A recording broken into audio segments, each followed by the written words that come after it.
Welcome back to The Culture of Currency, the channel dedicated to silver coins from around the world and the stories they tell.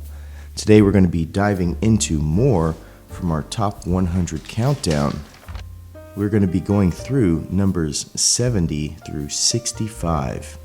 But first, before we get to that, this right here is a classic Somali Elephant. And in my 1,000 subscriber video, this was the coin selected to be in the giveaway. So this one will be leaving my collection before we get to the ranking. So just so you know, this right here is ranked number 36 on our countdown. This is a Somali Elephant from 2015, and it will be leaving my collection and joining one of my subscribers. So congratulations, this will be going out in the mail shortly, probably within the next week or so. But just wanted to highlight it because it will not be on our countdown whenever we get to that number.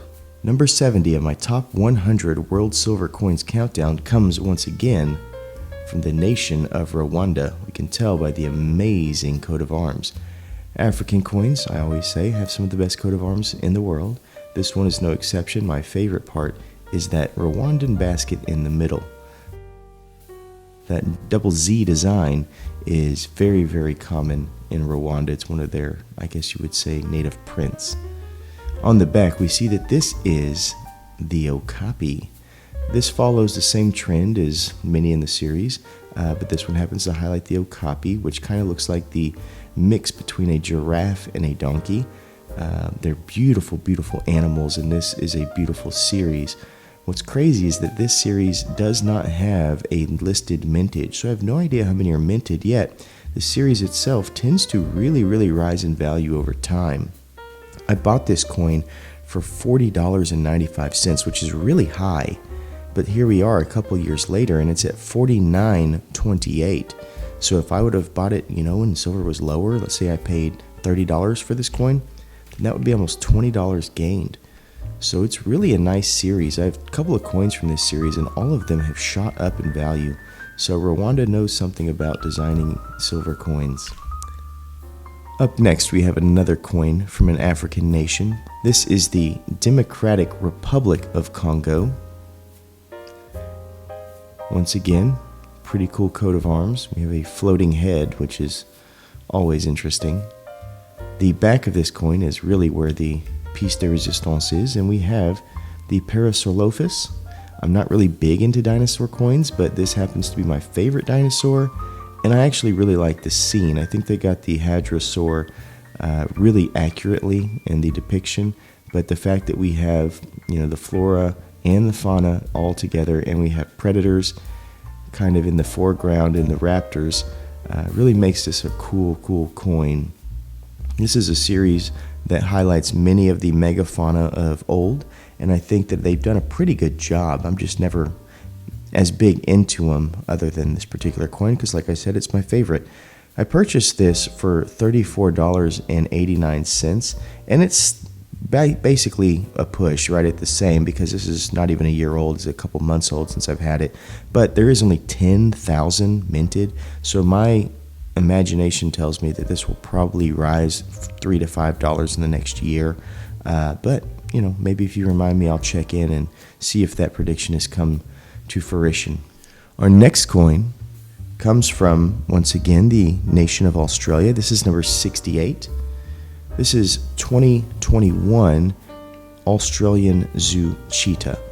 So yes, cheetahs don't live in Australia, but this is highlighting an animal from their zoo, which helps with conservation and awareness and all those types of things. I really like the depiction here. We have the animal in probably not a full sprint, but a little gallop. We have cool textures in the foreground, and then we have really cool font and everything. It's balanced well, kind of highlights the species pretty well. I've always liked this coin. I picked it up for $35.35. It is now valued at $39.30, so a couple bucks here.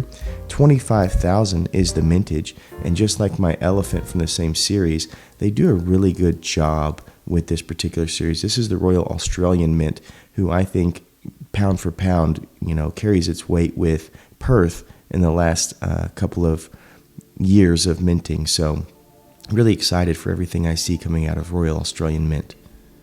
Number 67 on our list takes us back to the Caribbean, as you can see here, but it's not an EC8 coin. This is the British Virgin Islands. This is a 2020, so 3 years old now. And the British Virgin Islands are known for this, the Pegasus. This is a reverse cameo. It's something that they often do. It's a beautiful, beautiful depiction of a Pegasus in either flight or he's rearing up to knock somebody in the head with those hooves. I don't really know. But being reverse cameo, it always has kind of garnered a little bit more value. This is a coin that shot up in value a little bit more than I thought it was even going to. I bought this coin when silver was fairly low, so I paid $24.89 a couple years back. It is currently valued at $64.30, so that is a huge jump. And the mintage of 10,000 really does help it. I would say if you want to collect a series from a single nation and you have a minimalist budget as I do, this would be a good one to pick up because they always shoot up in value, and at places like APMEX you tend to be able to find them every year when they're released. Number 66, we go back to Africa. This is Somalia, one of the cooler coat of arms in the world. The double leopard around the shield. Really, really cool. So this is a 2021. Somalia has a wildlife series. Obviously, they're known for their elephants, but they have a wildlife series too. And this is a feature on the wildlife series, and that is the leopard. I know Ghana is kind of the people who have identified that leopard is our thing, but the Somali leopard is not bad either. And they're known for having different images every single year. We have the 4/9 silver, which is always a plus in the marketplace. I think it's a really cool depiction. We have a leopard sitting in the tree. Looks like the sun or the moon is behind them.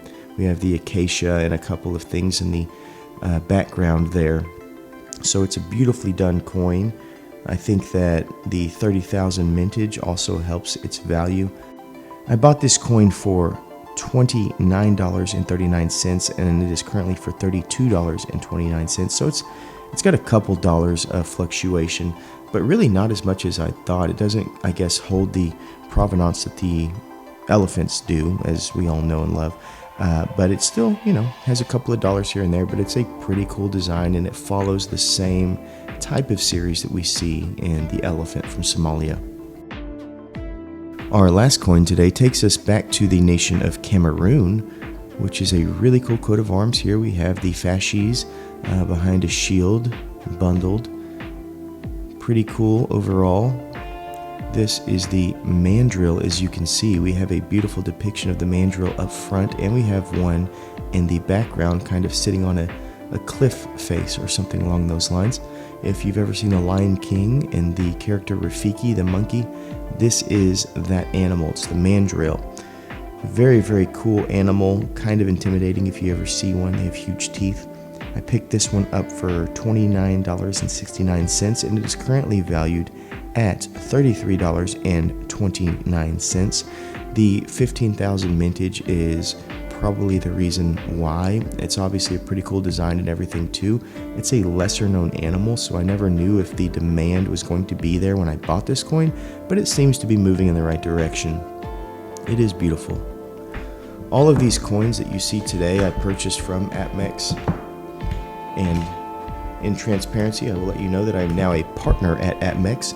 And if you want to help our channel without any cost to you, and you already buy silver or things that you need for coins like cotton gloves or capsules, I have a link in the description, and that link will basically let APMEX know that I referred you, and they'll give me a little commission on that. So not telling you to do that, I'm not trying to push you, but just letting you know if you want to support what we're doing here on the Culture of Currency, that's an excellent way to do that without any cost to you, and you keep the same things or you buy the same things that you're already buying. So with all that being said, here we are. These are our coins that we went over today. I hope you all remember to stay classy and current with the culture of currency.